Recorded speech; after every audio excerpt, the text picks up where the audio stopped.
My rowing career has been incredibly fulfilling. Like I said, I'm 50 years now in the sport. The first 15, were incredibly competitive, and then, I think people can be very envious of you when you are able to earn a living from this sport and stay in it like 100%.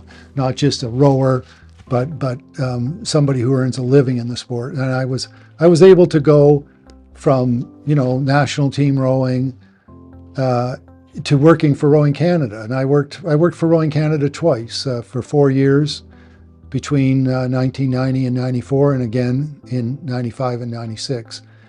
And during those years, I was managing our national team, and they were incredibly successful years.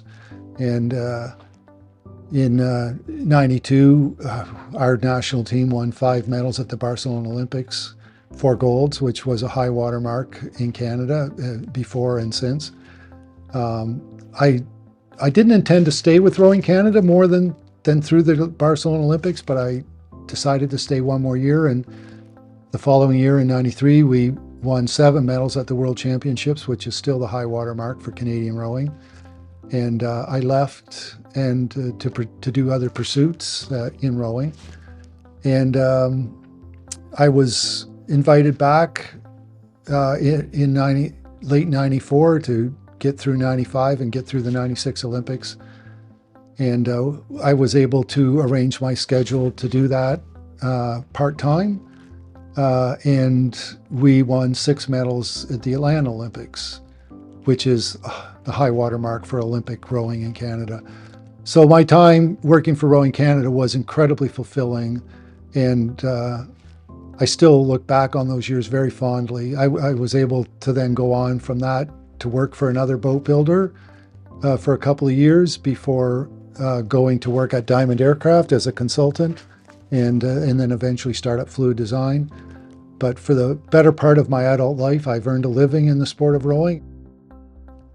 Fluidesign was the result of a project by an aircraft company based in London called Diamond Aircraft. And in 1998, they were in a diversification phase where they wanted to add a number of other products to their lineup besides composite airplanes. And one of the products they wanted to add was a racing shell. And they contracted me to manage that project for them. And when the projects were terminated, they were all terminated at the same time because of a funding gap. We were done, my part was done with the rowing shell, and we were actually rowing a prototype, and we're very excited about it. And when they canceled the project, I decided to move forward and make it a reality under a business that I would own.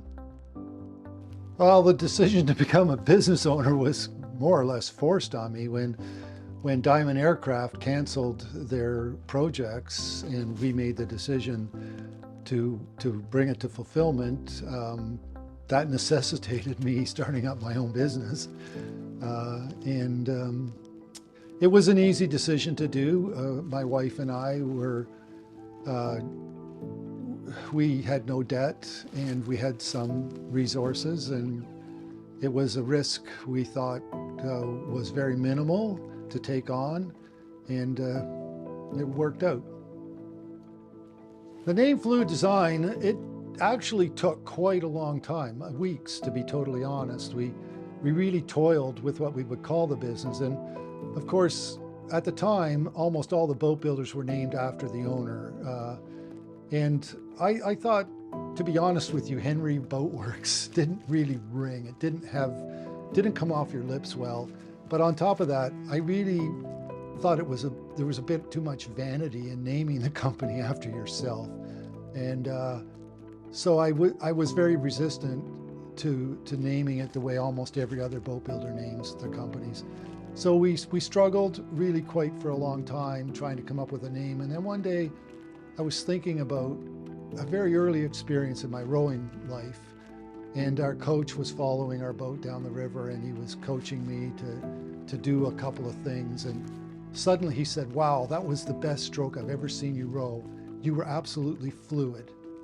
And I never forgot that. And every time a coach, complimented me on how I was rowing, I would think of, that time when I was told that I was absolutely fluid. And I thought, at some point it occurred to me, like, the best compliment I ever had was that I was fluid, and maybe these boats should be fluid too. And so we expanded that from fluid to Fluid Design Composites Inc. And it had a nice ring to it. And about 3 years into the business, I was at a regatta, and I heard a customer saying, I just got to go get my fluid. And suddenly our boats were not Fluid Designs anymore, they were Fluids. And it just brought me right back to that moment 25 years earlier when my coach said that I was perfect, that I was fluid, and fluid should be perfect too. For us, I think the major developments were, in the birth of the design. The bow-mounted rigger was unique. We were the only ones in the world with a bow-mounted rigger. The coreless, hull shape and hull construction, no honeycomb, no foam, no core, laminate hull construction, single skin, was not unique, but not popular with elite boats, and we've managed to make that a vital part of our performance.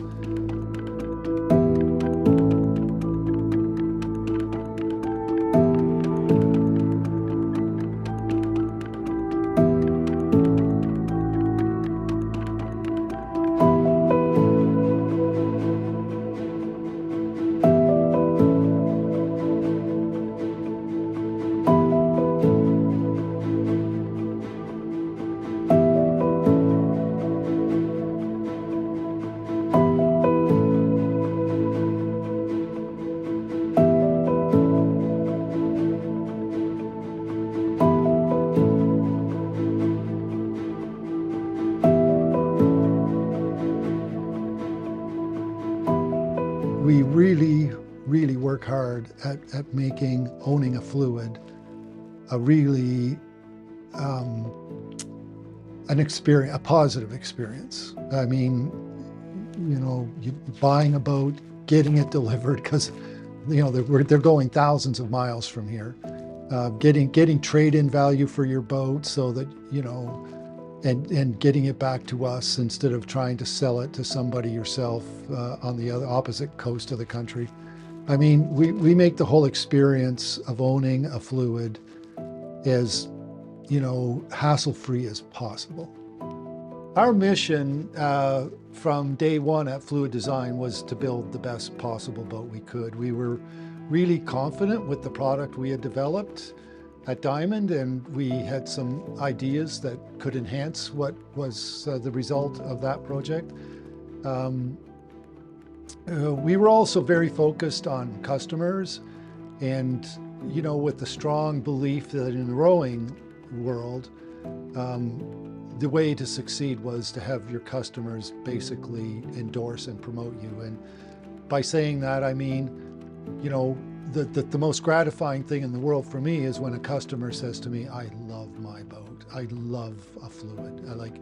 And I know that when they say that to me, that they're saying that to their friends.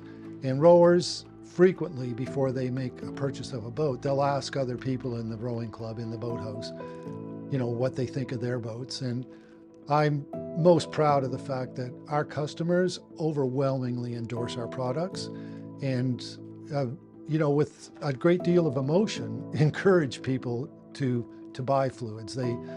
They feel very comfortable recommending our boats, and they feel like they're doing their friends a favor. Compromising, I guess, would start with materials. And we will never compromise on the quality of the carbon we use. And, and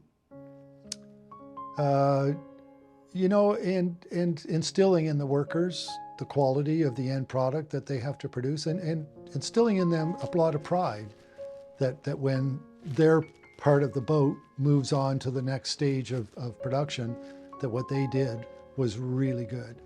And so materials, employee care in how the product is made. Those are the two biggest areas we would never hope to compromise on. Customer service will always be at the front of what we do. And certainly being regarded as innovative, continuing to be innovative and being known for that would be another thing we would never want to compromise on. I would have to say that the proudest moment of Fluidesign was in 2006 in Eton in Great Britain, the World Rowing Championships. The British rower was racing one of our boats and he won the World Championships, and I was following the race from the banks, and I was just overwhelmed and couldn't believe that 6 years into this venture, we were the best boat in the world with the best rower. The icing on the cake was a few minutes after the race ended. A coach came up to me and congratulated us on having the new world's fastest time for a single. And that I don't think I came back down to earth for quite a few hours. That was really a defining moment for Fluidesign, and a really very earned record, and we're still to this day very proud of it.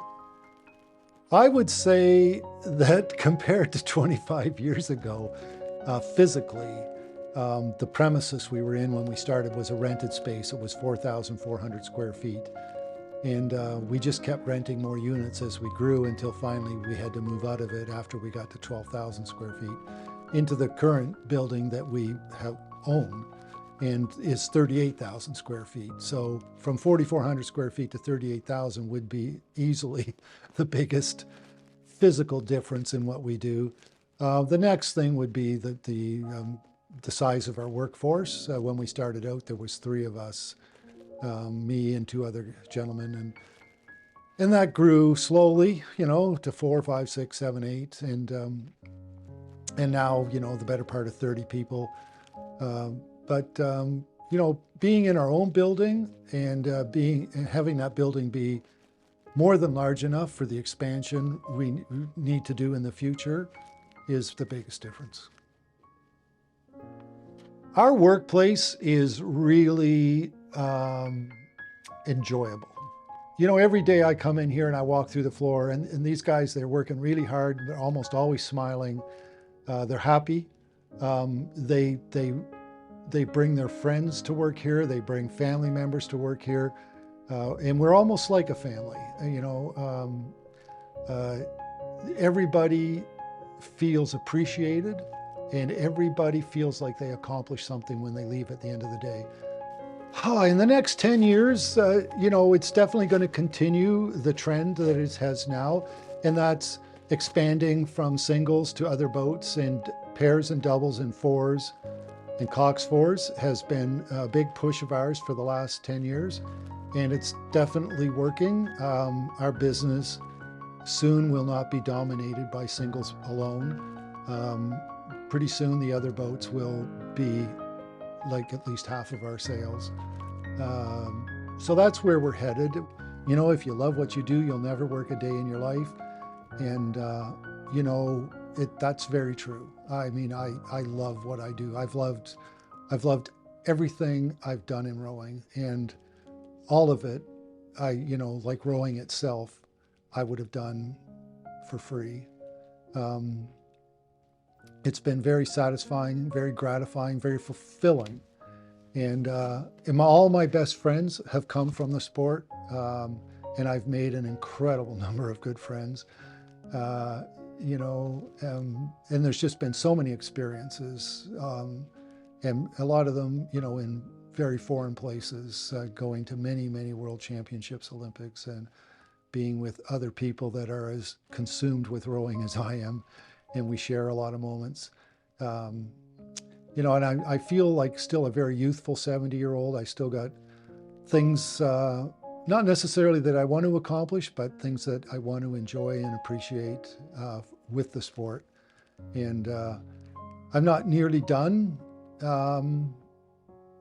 You know, and I kind of look forward to tomorrow still, and I still look forward to coming here every day.